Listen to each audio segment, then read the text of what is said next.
الحمد لله نحمده ونستعينه ونستغفره ونؤمن به ونتوكل عليه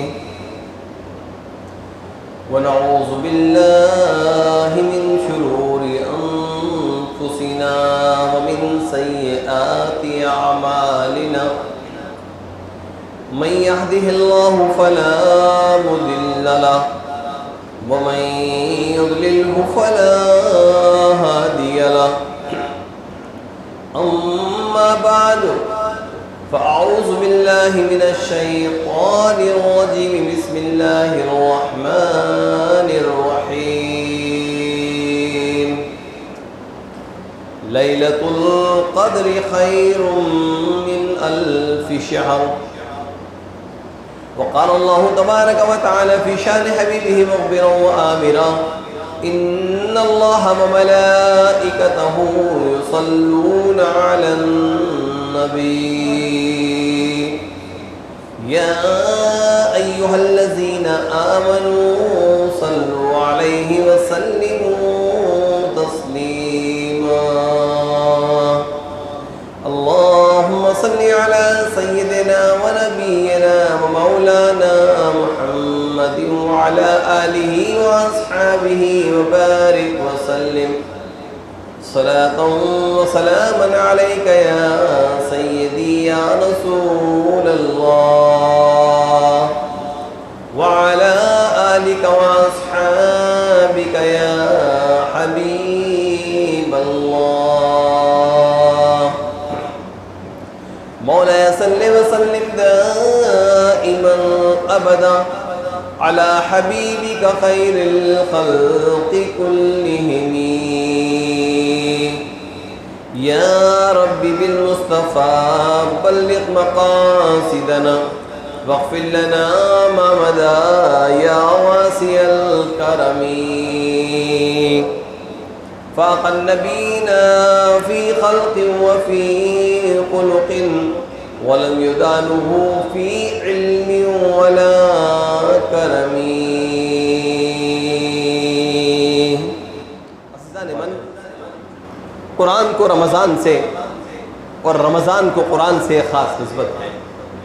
اللہ کا قرآن کہتا ہے کہ شہر رمضان الذی انزل فیہ القرآن، رمضان کا مہینہ وہ مہینہ جس میں قرآن نازل کیا گیا.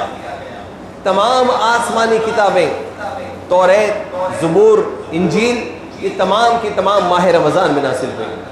یعنی رمضان کو اللہ تبارک و تعالیٰ نے ایک خاص فضیلت دی. یہ اللہ رب العزت کا اپنا معاملہ ہے. وہ تمام دنوں کو پیدا کرنے والا، ہفتہ، اتوار، پیر، منگل، بدھ، جمعرات سب اللہ نے پیدا کیے، لیکن جو فضیلت جمعے کو عطا فرمائی وہ کسی اور مہینے کو عطا نہیں فرمائی. یہ اللہ کی محبت کا معاملہ ہے. تمام روئے زمین کو اللہ نے اپنی عبادت کے لیے پاک فرما دیا، لیکن جو مقام کعبۃ اللہ کو حاصل ہے، جو مسجد حرام کو حاصل ہے، وہ مقام کسی اور جگہ کو حاصل نہیں. اسی طرح اللہ تبارک و تعالیٰ نے سارے مہینے پیدا فرمائے. یہ محرم، یہ سفر، ربیع الاول، ربیع الآخر، جمادی الاولیٰ، جمادی الآخر، رجب، شعبان، رمضان، شوال، ذیقعدہ، ذیالحج، یہ سارے اللہ نے پیدا فرمائے، لیکن جو فضیلت ماہ رمضان کو عطا فرمائی وہ کسی اور مہینے کو عطا نہیں فرمائی. اور پھر اللہ رب العزت نے اسی ماہ رمضان میں آسمان دنیا سے قرآن کے نزول کا سلسلہ شروع فرمایا. وہ قرآن جس کے لیے خود رب کائنات فرماتا ہے کہ انا نحن نزلنا الذکر وانا لہ لحافظون، کہ بے شک ہم نے ذکر کو نازل کیا اور ہم ہی اس کی حفاظت کرنے والے ہیں. آپ کے سامنے ہے دنیا میں مختلف مذاہب میں جو آسمانی مذاہب ہیں، ان میں سب سے بڑا مذہب عیسائیت ہے، کرسچینٹی. اور اگر ایک اور آسمانی مذہب کی بات کی جائے جس کے ماننے والے دنیا کے تمام تر وسائل پر حاوی ہے تو مذہب یہودیت ہے. اور دونوں مذاہب اپنا تعلق انبیاء سے ظاہر کرتے ہیں، اور دونوں مذاہب کے پیروکار آسمانی کتاب کے ماننے والے کہلاتے ہیں. کوئی توریت کی تلاوت کرتا ہے، کوئی زبور کی، کوئی انجیل کی پڑھتا ہے. لیکن میرے دوستوں، میرے ساتھیوں، آپ کسی بھی پاکستان میں موجود گرجا میں چلے جائیں، چرچ میں چلے جائیں اور جا کر وہاں کہیں کہ ہمیں انجیل چاہیے، آپ کو پادری صاحب انجیل لا کے دے دیں گے، وہ انجیل اردو زبان میں ہوگی۔ آپ یہ سوچیں کہ شاید کیونکہ پاکستان کی مادری زبان اردو ہے اس لیے یہاں اردو میں انجیل ہے، چلیے میں اپنے کسی دوست سے کہتا ہوں کہ وہ برطانیہ سے انجیل بھجوائے، شاید وہ اصل انجیل کا نسخہ مل جائے، تو جو برطانیہ سے انجیل ملے گی وہ انگریزی زبان میں ہوگی، جو جرمنی میں انجیل ملے گی وہ جرمنی زبان میں ہوگی، جو افریقہ میں انجیل ہوگی وہ ملاوی یہ سواحلی زبان میں ہوگی، افریقہ کی زبان میں ہوگی۔ آپ یہ کہیں کہ جناب عالی ہم نے مان لیا کہ انجیل آسمانی کتاب ہے، لیکن ذرا یہ تو بتاؤ کہ وہ انجیل جو عیسیٰ علیہ السلام پر نازل ہوئی تھی وہ کس زبان میں تھی کہ وہ آج دنیا کے اندر موجود ہے؟ چلیے پاکستان کے چرچ میں نہیں ہے، برطانیہ میں نہیں ہے، ویٹیکن سٹی میں ہونی چاہیے، وہ پاپائے روم کے پاس ہونی چاہیے۔ وہ کہیں گے نہیں جناب، مختلف زبانوں میں انجیل کا ترجمہ تو ہے، لیکن وہ انجیل جو اللہ رب العزت نے نازل فرمائی تھی، جس کے لیے کہا جاتا ہے کہ عبرانی زبان میں تھی، وہ موجود نہیں ہے۔ دنیا کے تمام وسائل پر یہودیوں کا قبضہ ہے، ان سے کہیں کہ آپ ذرا وہ پیش کر دیں ہمیں تورات جو موسیٰ علیہ السلام پر نازل ہوئی تھی، تو وہ تورات آج دنیا کے اندر موجود نہیں ہے۔ نہ تورات، نہ زبور، نہ انجیل، نہ مصحف ابراہیم، کوئی کتاب اپنی اصل شکل کے اندر موجود نہیں ہے۔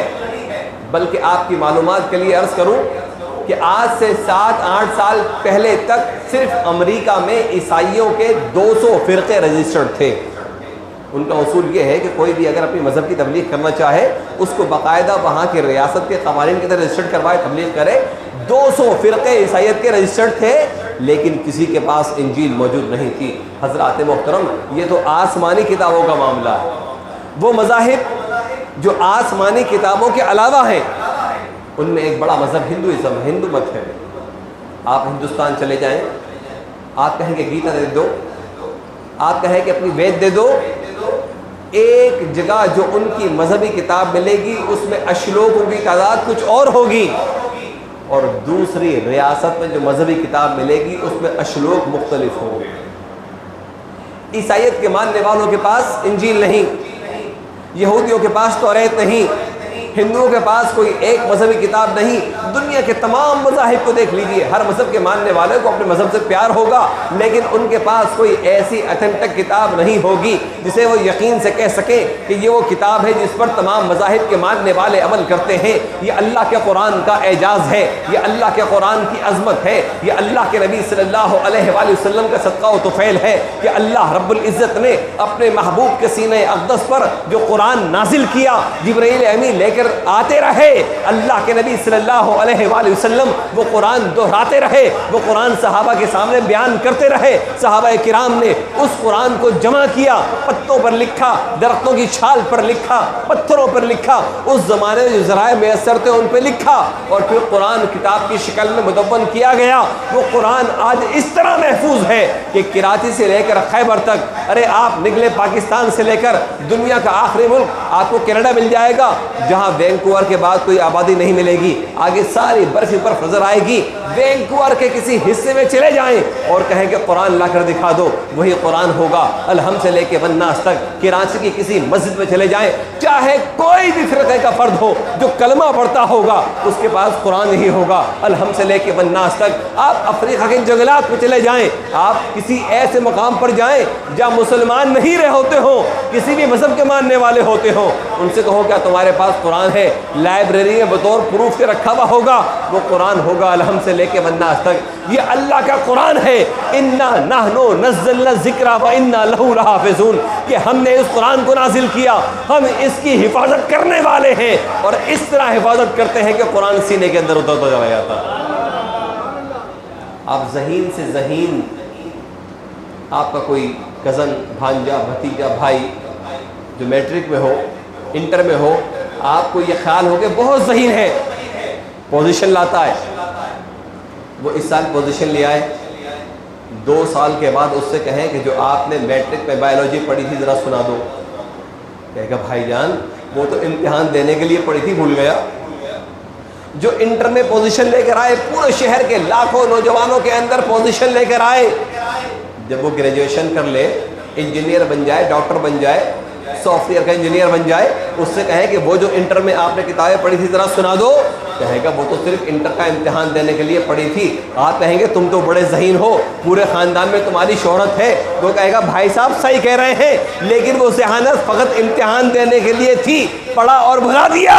یہ اللہ کا قرآن ہے. ایک 6 سال کا بچہ پڑھنا شروع کرتا ہے, 80 سال کا بوڑھا ہو جاتا ہے, بستر پر آخری سانس لیتا ہے, لیکن قرآن اس کے سینے کے اندر محفوظ ہوتا ہے. اور اس قرآن کی برکت یہ ہے کہ علامہ جلال الدین سیوطی لکھتے ہیں کہ اللہ رب العزت نے جن افراد کے مر جانے کے بعد زمین پر ان کے جسم کو کھانا حرام کر دیا, اس میں حافظ قرآن بھی ہے. جب حافظ قرآن مر جاتا ہے اسے دفنا دیا جاتا ہے, اللہ تعالیٰ فرماتا ہے اس کے سینے میں میری کتابیں مٹی سے نہ کھانا. قیامت کے دن حافظ قرآن اپنی قبر سے اسی طرح اٹھایا جائے گا. اور پھر اللہ تعالیٰ اس قرآن پڑھنے والے کے والدین کو ایسا تاج عطا فرمائے گا کہ وہ تاج دیکھ کر دیگر امتی پوچھیں گے کہ کیا کسی امت کے نبی کھڑے ہوئے ہیں؟ اعلان ہوگا یہ کسی امت کے نبی نہیں بلکہ رسول اللہ صلی اللہ علیہ وآلہ وسلم کی امت کے وہ افراد ہیں جن کے بیٹوں نے قرآن حفظ کر لیا. جب والدین کو اللہ تعالیٰ یہ نعمت عطا فرمائے گا تو حافظ قرآن کی شان کیا ہوگی. میدان حشر ہوگا, نفس نفسی کا عالم ہوگا, کوئی کسی کا پرسان حال نہ ہوگا. عزیزو آپ نے دیکھا نا, اللہ تعالیٰ ہم سب کو محفوظ فرمائے, ہمارے خاندان کو, ہمارے شہر کو محفوظ فرمائے. آپ نے دیکھا نا کہ بعض یورپ ممالک میں کیا حال ہوا کہ لاشیں پڑی ہوئی ہیں, کوئی دفنانے والا نہیں ہے, لاشوں کے پاس جاتے ہوئے ڈر لگ رہا ہے. اگر ایک وبا پھیل جائے اور چند ہزار افراد مر جائیں تو یہ حال ہوتا ہے, تو جب ساری دنیا اللہ تعالیٰ درہم بھرم فرما دے گا تو کیا حال ہوگا؟ نفس نفسی کا حال ہوگا. ہر شخص پریشان ہوگا کہ آج میدان حشر میں کیا ہونے جا رہا ہے. ایسے میں تو حسین و خوبصورت نوجوان آئیں گے اور جہاں امت محمدیہ کے افراد کھڑے ہوں گے ان میں سے ایک ایک کو کہیں گے اے فلاں ابن فلاں جا تو جنت میں, اے فلاں ابن فلاں جا تو جنت میں. لوگ سوال کریں گے اتنے با اختیار کہاں سے آ گئے, کس نے ان کو یہ اختیار دے دیا کہ لوگوں کو جنت میں بھیج رہے ہیں؟ اعلان ہوگا لوگوں ان کو پہچانو, ان میں سے ایک رمضان ہے, ایک قرآن ہے. رمضان روزے کا اہتمام کرنے والوں کو اور قرآن اپنی تلاوت کروانے والوں کو جنت میں بھیج رہا ہوگا. یہ قرآن ہے جو اللہ کی وہ کتاب ہے جو اللہ رب العزت نے اپنے محبوب کے سینے پر نازل فرمائی. حضرات محترم, چونکہ قرآن ہمیں بہت آسانی سے مل گیا اس لیے ہمیں قرآن کی عظمت کا اندازہ نہیں ہے. قرآن خود کہتا ہے کہ لو انزلنا هذا القرآن على جبل لرأيته خاشعا متصدعا من خشیۃ اللہ. تم نے سمجھا کیا ہے؟ اس قرآن کو ہم پہاڑوں پہ نازل کرتے تو پہاڑ اس کی خشیت سے ریزہ ریزہ ہو جاتے. یہ عظمت قلب مصطفیٰ ہے کہ مصطفیٰ کریم کے قلب پہ قرآن نازل ہوا اور وہاں سے ساری امت کو مل گیا. اور صحابہ کرام نے اس قرآن کے لیے بڑی قربانیاں دی. اللہ کے نبی صلی اللہ علیہ وآلہ وسلم پر جب وحی نازل ہوتی, اللہ کے نبی صحابہ کو سناتے, صحابہ دوسرے کو سناتے, وہ اس سے آگے سناتے اور اس قرآن کو محفوظ کر لیتے. اور عزیزان من, جو اس قرآن کو اپنے سینے میں محفوظ کر لیتا ہے اللہ تعالیٰ اس کا مقام بلند فرما دیتا ہے.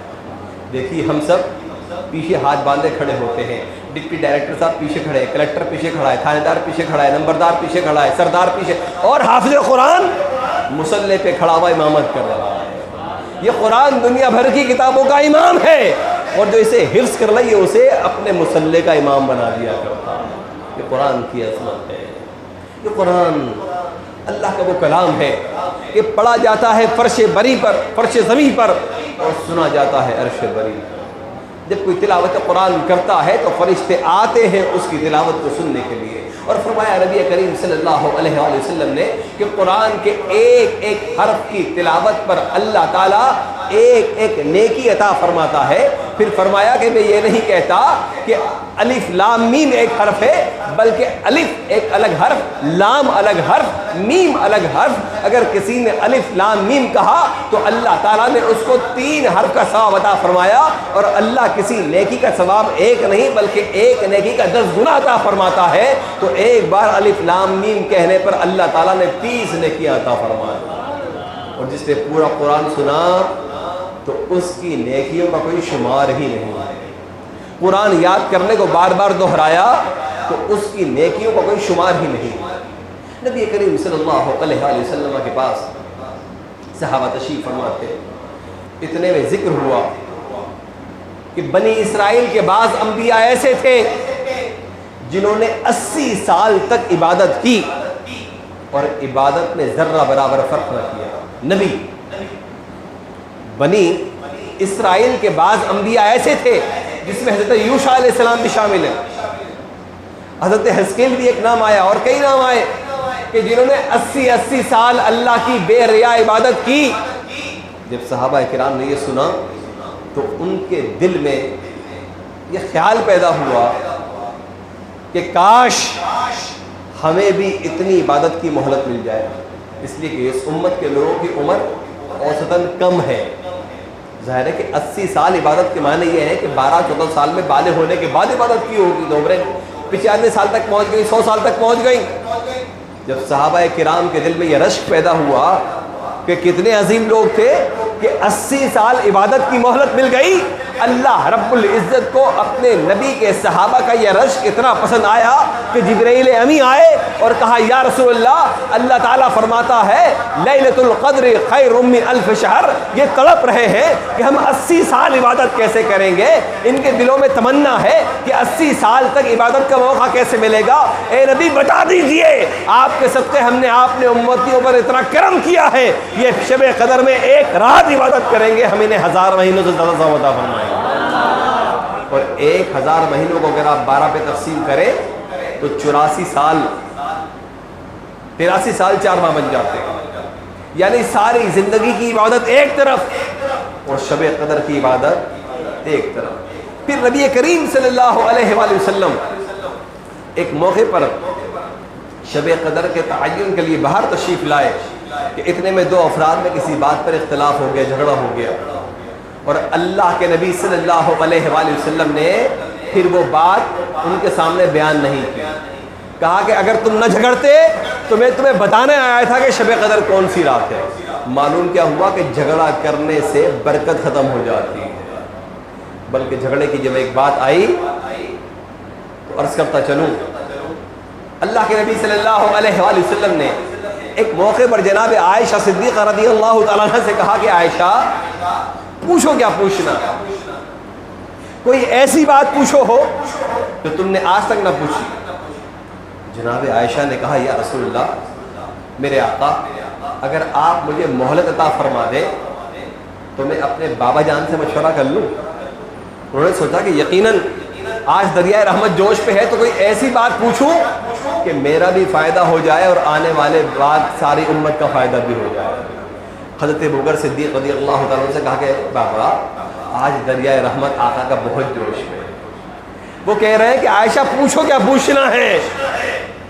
حضرت ابوبکر صدیق نے کہا کہ عائشہ آقا علیہ السلام سے کہنا کہ یا رسول اللہ، جب آپ شب معراج پر آسمان کی رفتوں پر تشریف لے گئے، عرش پر رب سے ہم کلام ہوئے، جو رب تعالیٰ سے آپ کی گفتگو ہوئی، اس موقع پر جو اہم باتیں ہوئیں، کوئی ایک ایسی بات بتا دے جو آج تک آپ نے نہ بتائی۔ جناب عائشہ واپس تشریف لائیں، میرے آقا کی بارگاہ میں حاضر ہوئیں، حضور نے کہا عائشہ مشورہ ہو گیا؟ کہا ہاں یا رسول اللہ۔ کہا پوچھو عائشہ آپ کیا پوچھنا ہے؟ جناب عائشہ صدیقہ رضی اللہ تعالیٰ عنہ نے کہا یا رسول اللہ صلی اللہ علیہ وسلم، میں یہ سوال کرتی ہوں کہ جب آپ معراج کی اس رات رب کریم کی بارگاہ میں پہنچے تو جو کچھ راز و نیاز ہوئے، کوئی ایک بات عنایت فرما دیجئے۔ میرے آقا مسکرا رہے ہوں گے جناب ابو بکر صدیق رضی اللہ تعالیٰ عنہ کی فہم و فراست پر کہ ابو بکر تم نے کتنا پیارا سوال کر دیا ہے۔ میرے آقا نے کہا سنو عائشہ، رب کریم نے کہا کہ اے محمد آپ کی امت کے دو افراد میں اگر اختلاف ہو جائے، آپ کی امت کے دو افراد میں اگر جھگڑا ہو جائے، لڑائی ہو جائے، اختلاف ہو جائے، تو جو ان کے درمیان اختلاف ختم کروا دے گا اللہ تعالیٰ ان سب کی مغفرت فرما دے گا۔ جو ان کے دلوں کو جوڑ دے گا اللہ تعالیٰ ان کی مغفرت فرما دے گا۔ جناب عائشہ نے یہ بات سنی اور جا کر صدیق اکبر رضی اللہ تعالیٰ عنہ کے سامنے بیان کی تو ابو بکر صدیق رونے لگے۔ جناب عائشہ نے کہا رضی اللہ تعالیٰ عنہ کہ بابا جان اتنی پیاری بات اللہ کے نبی نے بیان فرمائی، آپ رو رہے ہیں؟ کہا عائشہ میں اس لیے رو رہا ہوں کہ جو شخص دو افراد کے جھگڑے کو ختم کروائے گا وہ جنت میں جائے گا، تو جو دو دلوں کو توڑے گا اس کا انجام کیا ہوگا؟ میں سوچ رہا ہوں کہ توڑنے والوں کا انجام کیا ہوگا۔ تو میں عرض کر رہا تھا کہ جھگڑے سے نقصان ہوتا ہے۔ اللہ کے نبی تشریف لائے اور تشریف لا کر فرمانا چاہتے تھے کہ شب قدر کو بیان کریں، لیکن دو افراد میں اختلاف ہو گیا اور اللہ کے نبی نے وہ بات ختم کر دی، اور پھر بعد میں فرمایا میں چاہتا تھا کہ بتاؤں کہ شب قدر کون سی رات ہے، مگر اب میں تم سے کہتا ہوں کہ شب قدر کو ماہ رمضان کے آخری عشرے کی طاق راتوں میں تلاش کرو، اور یہ بھی امت کی خیر خواہی کے لیے کہ جب شب قدر کو تلاش کرنے کے لیے 21ویں 23ویں 25ویں 27ویں 29ویں شب میں جاگا جائے گا، کم از کم عبادت کچھ نہ کچھ کر لی جائے گی تو اللہ تعالیٰ کی بارگاہ سے ہر رات میں عبادت کا ثواب کو ملے گا۔ اور زیادہ تر علماء کا یہ کہنا ہے کہ شب قدر 27ویں شب کے ہونے کا غالب امکان ہے، اس لیے کہ وہ کہتے ہیں کہ جس صورت میں اللہ نے شب قدر کا تذکرہ کیا وہ سورۃ القدر میں لفظ لیلۃ القدر 3 مرتبہ آیا، اور لیلۃ القدر میں 9 حروف ہیں، اور 9 کو 3 بار اگر طرح دی جائے تو 27 ہوتے ہیں۔ کہا اللہ کا قرآن خود اشارہ کر رہا ہے کہ شب قدر 27ویں رات میں ہونے کا امکان زیادہ ہے۔ یہی وجہ ہے کہ اہل ایمان کوشش کرتے ہیں کہ 27ویں رات میں ختم قرآن بھی ہو، 27ویں رات کو نمازیں ادا کی جائیں، تہجد ادا کیا جائے، تسابیح ادا کی پڑھی جائیں، اللہ کے قرآن کو پڑھا جائے اور اللہ کی رحمت تلاش کی جائے۔ جب شب قدر ہوتی ہے تو اللہ کی رحمت کے فرشتے تمام زمین پر پھیل جاتے ہیں اور عبادت کرنے والوں سے آ کے مصافحہ کرتے ہیں، جبریل امین ان کی دعاؤں پہ آمین کہتے ہیں، اللہ تعالیٰ آسمان دنیا پہ نزول جلال فرماتا ہے اور اعلان ہوتا ہے ہاتف غیبی کی طرف سے کہ مانگو مانگنے والوں، جو شفا مانگے گا اسے شفا دی جائے گی، جو عمر طویل مانگے گا اسے عمر دی جائے گی، جو طلب کرنے والا طلب کرے گا اللہ تعالیٰ آج کی رات عطا فرمائے گا۔ شب قدر اللہ کی رحمتوں میں سے ایک رحمت ہے، یہ ہمارے لیے بڑی سعادت ہے کہ آج ہم یہاں شب قدر میں اللہ کی رحمتیں جمع کرنے کے لیے، اللہ کی رحمتیں طلب کرنے کے لیے جمع ہو گئے۔ یہ اللہ کا انعام ہے، یہ اللہ کا کرم ہے کہ کاش وہ ہمیں شب قدر کی ساعت عطا فرما دے، اس لیے کہ ہماری زندگی میں گناہ بہت ہے، ہم پر دنیا داری حاوی ہے، ہمیں بہت ساری ذمہ داریاں دنیا کے لیے پھرتی ہیں۔ عزیزان من، یہ دنیا کی ذمہ داریاں کبھی ختم نہیں ہوتی۔ اگر یہ حالات نہ ہوتے تو آج بھی شہر کے بہت سے لوگ بہت سارے کاموں کے اندر مصروف ہوتے۔ دنیا کی ذمہ داریوں سے انسان کبھی فارغ نہیں ہوتا۔ ایک لمحہ ایسا آتا ہے کہ آ کر اسے کہا جاتا ہے کہ اسرائیل آ پہنچے ہیں، اب وہ کہتا ہے کہ ہائے دنیا، میرا یہ کام بھی رہ گیا، میرا وہ کام بھی رہ گیا، میں سمجھتا ہوں گا کہ میں نہیں ہوں گا تو فلاں کام نہ ہوگا، مجھ سے پہلے والے سمجھتے ہوں گے کہ وہ نہ ہوں گے تو یہ کام نہ ہوگا، لیکن کسی کے جانے سے کوئی کام رکتا نہیں۔ جب ہم نہیں تھے تو بھی دنیا کا نظام چل رہا تھا، جب ہم نہیں ہوں گے تو بھی دنیا کا نظام چلے گا۔ عقل مندی کا تقاضا یہ ہے کہ دنیا کے ساتھ دین کو یاد رکھا جائے، بلکہ دین کو دنیا پر حاوی رکھا جائے۔ اللہ کے نبی صلی اللہ علیہ وآلہ وسلم کی محبت کا تقاضا ہے کہ اللہ کے نبی کے قرآن سے محبت کی جائے، شب قدر کی تلاش کی جائے۔ یہ رمضان کی آخری ساعتیں ہیں، کیا معلوم اللہ نے شب قدر آج یا 29ویں رات میں پوشیدہ کر دی ہو، اور کیا معلوم کہ اگلی بار ہمیں مہلت ملے گی یا نہیں ملے گی۔ کتنے ہی میرے دوست ایسے ہوں گے جو سال گزشتہ سوچ رہے ہوں گے کہ اگلے سال اعتکاف کر لیں گے، اگلے سال پڑھ لیں گے، اگلے سال عبادت کر لیں گے، لیکن آج وہ دنیا کے اندر موجود نہیں ہیں۔ حاجی مقبول صاحب چلے گئے، دیگر حاجی الیاس صاحب چلے گئے، دیگر لوگ چلے گئے، اگر انہوں نے مسجد میں نیکی کر لی تو آج ان کو ثواب مل جائے گا۔ ہو سکتا ہے کہ اگلے سال ہم بھی نہ ہوں، تو اگلے سال کا انتظار نہ کیا جائے، بلکہ سوچا جائے کہ جو لمحے میں اثر ہیں اللہ کی بارگاہ میں سر پر سجود ہوں، جو لمحے میں اثر ہیں، کوئی لمحہ ایسا ہو کہ ہم بیٹھیں اور کہیں کہ رب تیرے کرم سے آج جب تیرے گھر میں آ گئے ہیں، رات کے اس حصے میں آ گئے ہیں، 27ویں شب میں آ گئے ہیں، تو اپنی رحمت کا ایک اشارہ فرما دے۔ دوستو اپنی گفتگو ختم کرتا ہوں ایک مثال سے آپ کو متوجہ کراتے ہوئے۔ ہم یہ سمجھتے ہیں کہ ہم بہت گناہ گار ہیں، لیکن شاید ہم اللہ کی رحمت سے مایوس ہو گئے۔ دوستو کہتے ہیں کہ شہر کی آبادی لگ بھگ 2.25 کروڑ کم و بیش، 2.25 کروڑ میں سے ہو سکتا ہے کہ 1 کروڑ افراد کچی آبادیوں میں ایسے مقامات پہ رہتے ہوں جن کا مین سیوریج لائن سے تعلق نہ ہو، لیکن اس شہر کی کم از کم 1 یا 2.25 کروڑ آبادی ایسی ہے جن کے گھروں کا پانی سیوریج لائن میں جاتا ہے، اور یہ ساری سیوریج لائنیں کہاں جاتی ہیں؟ جا کے سمندر میں گرتی ہے۔ صبح 4:30 5 بجے سے لے کر نکما شخص بھی 11-12 بجے اٹھ جاتا ہے، یعنی کہ تقریباً 6 گھنٹے میں 1 کروڑ کی آبادی پیشاب و پخانے سے فارغ ہوتی ہے۔ سب سے گندی شے جا کے کہاں گرتی ہے؟ سمندر میں۔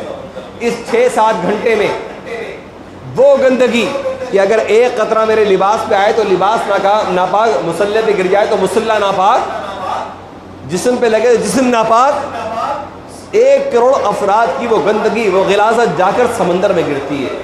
میرے دوست ایک بات بتائیے گا، 1 کروڑ افراد کی غلاظت 6-7 گھنٹے میں جا کر سمندر میں گر جائے اور پیچھے سے ایک لہر آئے اسے دھکا دیتے ہوئے آگے بہائے، تو اب جب پیچھے پانی آئے گا وہ پاک ہوگا یا ناپاک؟ وہ پانی، سمندر کی ایک لہر 1 کروڑ افراد کے فضلے کو، گندگی کو بہا کر سمندر پاک کر سکتی ہے، تو کیا اللہ کی رحمت کا ایک اشارہ مجھ جیسے 1 کروڑ گناہگاروں کو نہیں بخش سکتا؟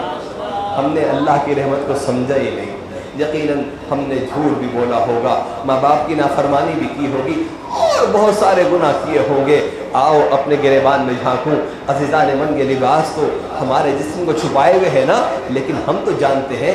آؤ آج کی رات ایک لمحہ ایسا نکالوں کہ رب کی بارگاہ میں کہوں، مولا تو سمیع و بصیر ہے، تو علیم و خبیر ہے، آج تیرا بندہ بن کر معافی مانگتا ہوں۔ مولا جب پانی کی ایک لہر 1 کروڑ افراد کی گندگی صاف کر سکتی ہے، تیری رحمت کا ایک اشارہ مجھ جیسے گناہگار کی گندگی صاف نہیں کر سکتا، یقیناً رب کی رحمت متوجہ ہوگی۔ اور جب رب کی رحمت متوجہ ہو جائے، اللہ کسی پہ ایک بار نظر رحمت فرما دے تو پھر کبھی اس پہ عذاب نازل نہیں فرمایا کرتا۔